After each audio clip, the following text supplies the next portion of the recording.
साल 1962। एक ऐसा साल जो भारतीय इतिहास में एक गहरे घाव की तरह दर्ज है। इस साल ने भारत के इतिहास में एक अमिट छाप छोड़ी। एक ऐसा समय जब देश ने अपने पड़ोसी चीन के साथ एक भीषण युद्ध का सामना किया। ये वो साल था जब दो एशियाई दिग्गज भारत और चीन सीमा विवाद के चलते युद्ध में उलझ गए। ये विवाद अचानक नहीं हुआ था, बल्कि इसके पीछे कई वर्षों की तनावपूर्ण घटनाएं थीं। यह युद्ध सिर्फ 1 महीने चला, लेकिन इसके जख्म आज भी ताजा हैं। इस युद्ध ने न केवल सैनिकों के जीवन को प्रभावित किया, बल्कि आम नागरिकों के दिलों में भी डर और असुरक्षा का माहौल पैदा कर दिया। इस युद्ध ने न सिर्फ दोनों देशों के रिश्तों को प्रभावित किया, बल्कि भारत की विदेश नीति और सुरक्षा रणनीति को भी बदल कर रख दिया। भारत को अपनी सुरक्षा रणनीति पर पुनर्विचार करना पड़ा और अपनी सीमाओं की सुरक्षा को और मजबूत करना पड़ा।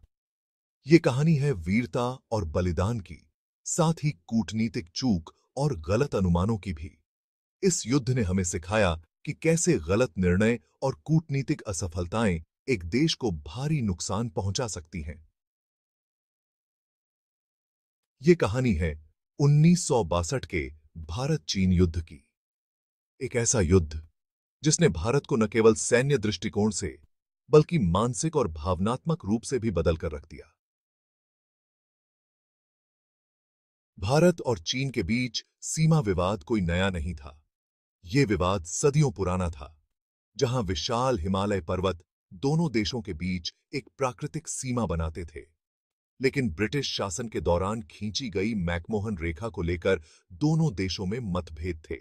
भारत इसे अपनी सीमा मानता था, जबकि चीन इसे मानने से इनकार करता था। यही मतभेद आगे चलकर 1962 के युद्ध का एक प्रमुख कारण बना। 1950 के दशक के अंत तक भारत और चीन के बीच रिश्तों में तनाव बढ़ने लगा। तिब्बत मुद्दा, जहां भारत ने दलाई लामा को शरण दी थी, दोनों देशों के बीच एक नया विवाद बन गया। सीमा पर छोटी-मोटी झड़पें होने लगीं। भारत ने फॉरवर्ड पॉलिसी के तहत सीमा पर अपनी चौकियां स्थापित कीं, जिससे चीन को लगा कि भारत उसकी संप्रभुता को चुनौती दे रहा है।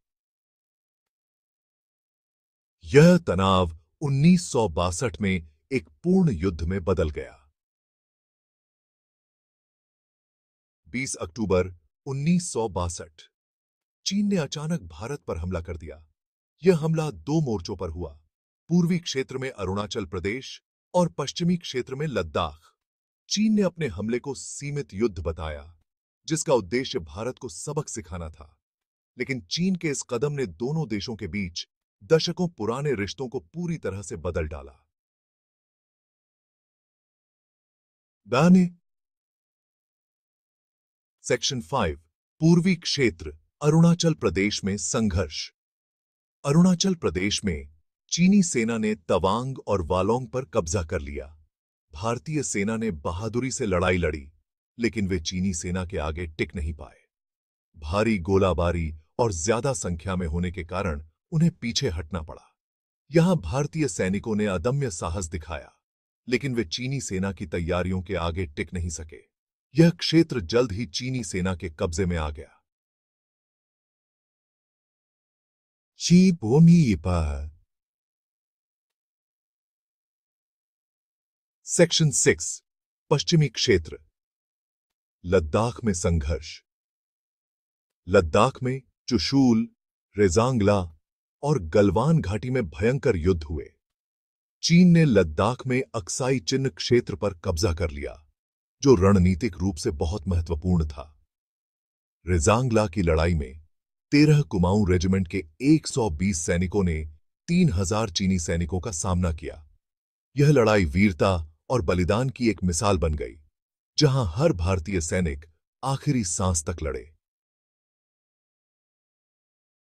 नायर सेक्शन 7 युद्ध विराम और उसके बाद एक कड़वी गोली 1 महीने की भीषण लड़ाई के बाद चीन ने 20 नवंबर 1962 को एकतरफा युद्ध विराम की घोषणा कर दी। चीन ने कब्जे वाले कुछ इलाकों को खाली कर दिया, लेकिन अक्साई चिन पर अपना कब्जा बनाए रखा। यह भारत के लिए एक कड़वी गोली थी। युद्ध हारने के बाद भारत को अपनी सैन्य ताकत और विदेश नीति पर फिर से विचार करना पड़ा। अंडर सेक्शन 8 युद्ध के परिणाम, एक राष्ट्र का पुनर्मूल्यांकन। 1962 के युद्ध का भारत पर गहरा प्रभाव पड़ा। इस युद्ध ने न केवल सैन्य दृष्टिकोण से बल्कि सामाजिक और राजनीतिक दृष्टिकोण से भी देश को झकझोर कर रख दिया।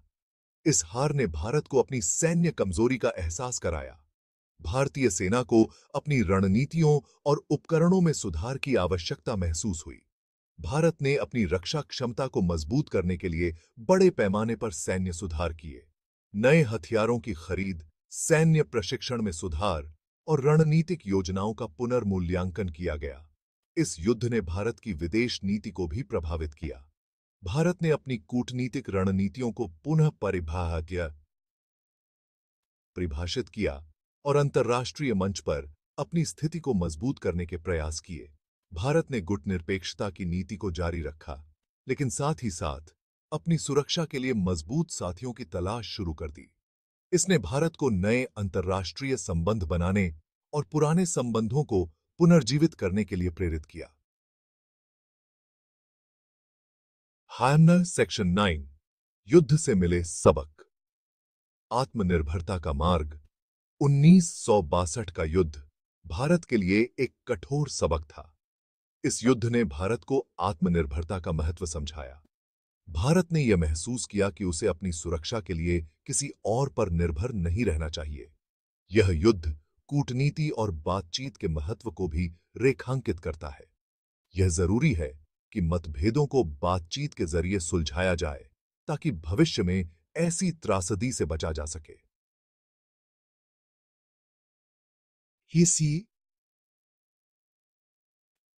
सेक्शन 10 निष्कर्ष, इतिहास से सीख। 1962 का भारत चीन युद्ध एक दुखद अध्याय था।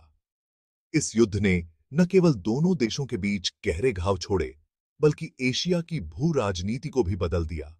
यह युद्ध दोनों देशों के बीच अविश्वास और संदेह का बीज बो गया। सीमा पर तनाव और सैनिकों की तैनाती ने दोनों देशों के संबंधों को और जटिल बना दिया। हालांकि यह युद्ध भारत के लिए एक महत्वपूर्ण मोड़ साबित हुआ। इसने भारत को अपनी सैन्य रणनीतियों और सुरक्षा नीतियों पर पुनर्विचार करने के लिए मजबूर किया। इस युद्ध ने भारत को अपनी कमजोरियों का एहसास कराया और उसे एक मजबूत राष्ट्र बनने के लिए प्रेरित किया। भारतीय सेना ने अपनी क्षमताओं को बढ़ाने के लिए कई सुधार किए और देश ने अपनी रक्षा प्रणाली को मजबूत किया। यह जरूरी है कि हम इतिहास से सीखें और भविष्य में ऐसी गलतियों को दोहराने से बचें। इतिहास हमें सिखाता है कि संघर्ष और युद्ध से केवल विनाश होता है। दोनों देशों के बीच शांति और स्थिरता सुनिश्चित करने के लिए बातचीत और कूटनीति ही एकमात्र रास्ता है। हमें मिलकर एक ऐसा भविष्य बनाना होगा जहां संघर्ष की जगह सहयोग और समझ हो।